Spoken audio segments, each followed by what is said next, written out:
YouTube intro. Hey everyone. If you love emotional stories that touch the heart, don't forget to like, subscribe, and share, because today's story will remind you that true respect doesn't come from money or power, but from kindness and understanding. It was a bright afternoon at the Grand Arab Palace Hotel, one of the most luxurious hotels in the city. The marble floors gleamed like glass, chandeliers sparkled like stars, and the soft scent of jasmine floated through the air. Guests walked around in designer clothes, clicking selfies in the golden lobby. But that afternoon, something unusual happened. A tall man entered through the glass doors, graceful, confident, dressed in a pure white robe and a perfectly folded keffiyeh. His skin was bronze from the desert sun, his beard neatly trimmed, and his sharp eyes spoke of power and pride. He looked like royalty, because he was. He was Sheikh Rashid Al Mansour, an Arab billionaire visiting from Dubai. As he walked to the reception desk, people turned to stare. The receptionist, a young woman named Clara, quickly stood up with a professional smile. "Good afternoon, sir. Welcome to Arab Palace. Do you have a reservation?" The sheikh replied softly, in Arabic. Clara froze. She blinked, then said, "I'm sorry, sir." "English, please." He repeated himself, slower, still in Arabic. Clara looked helpless. Guests in the lobby began whispering. The manager hurried over, trying to communicate with hand gestures, but it only made things worse. Rashid's expression grew tense, not angry, just deeply frustrated. His translator hadn't arrived yet, and his phone battery was dead. Soon the whispers grew louder. "He's rude. Why isn't he speaking English? Maybe he's arrogant." But he wasn't. He just couldn't explain himself. He tried to point to his chest, signaling that his documents were missing, but nobody understood. The atmosphere grew thick with confusion and discomfort. And then, from the corner of the lobby, a quiet voice spoke. A middle-aged woman in a faded cleaning uniform walked forward, holding a small tray of teacups. Her name was Nina. She was a cleaner, invisible to most guests, always smiling, always humble. She noticed the exhaustion in his eyes, the helplessness behind his silence. "Sir," she said softly, "would you like some tea?" Everyone stared at her. The manager frowned, whispering sharply, "Nina, this is not your place. Step back." But the sheikh looked at her, and for the first time since he arrived, he smiled faintly.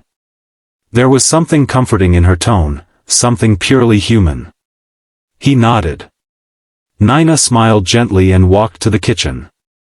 The staff rolled their eyes. "What difference will tea make?" someone muttered. But when she returned, she placed the tray on the counter, poured a steaming cup, and handed it to him with both hands. "Please, sir." He accepted it quietly, took a sip, and sighed. The tension in his shoulders faded. Then, slowly, he took out his phone, connected it to the charger behind the desk, and opened a translator app. His voice came through clearly. "My apologies for the confusion. My reservation papers were stolen at the airport. I just need a room for tonight." The entire lobby fell silent. The manager's face turned red with embarrassment. Clara stammered, "Oh. Of course, sir. We'll arrange it immediately." Rashid looked at Nina again. "Through the app," he said softly. "You understood, with your heart, not with words." She smiled and replied, "Sometimes, a cup of tea says everything." And that single moment, a cleaner's kindness and a billionaire's gratitude, changed both their lives forever. Over the next few days, Sheikh Rashid stayed at the hotel. His translator arrived, his meetings resumed, and the hotel staff treated him like royalty.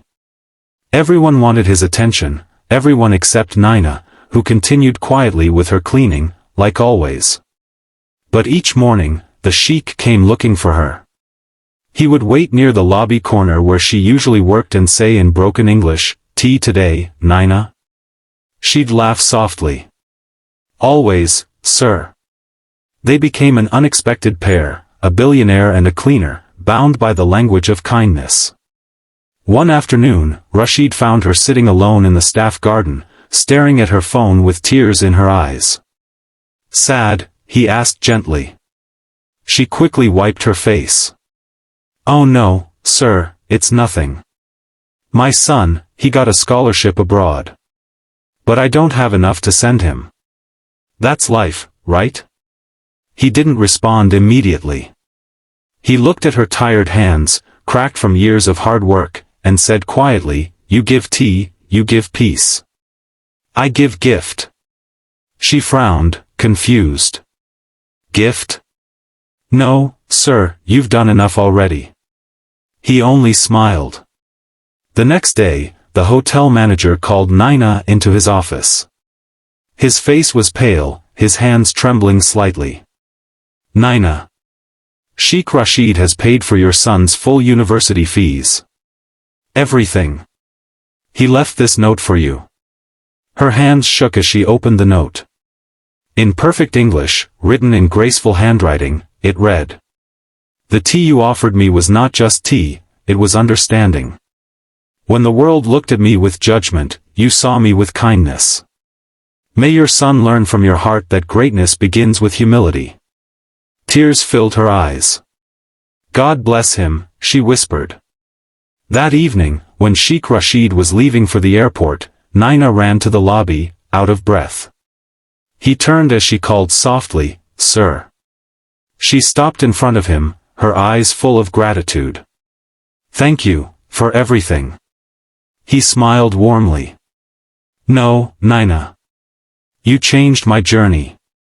You reminded me, no matter how high we rise, we must never forget to bow to kindness.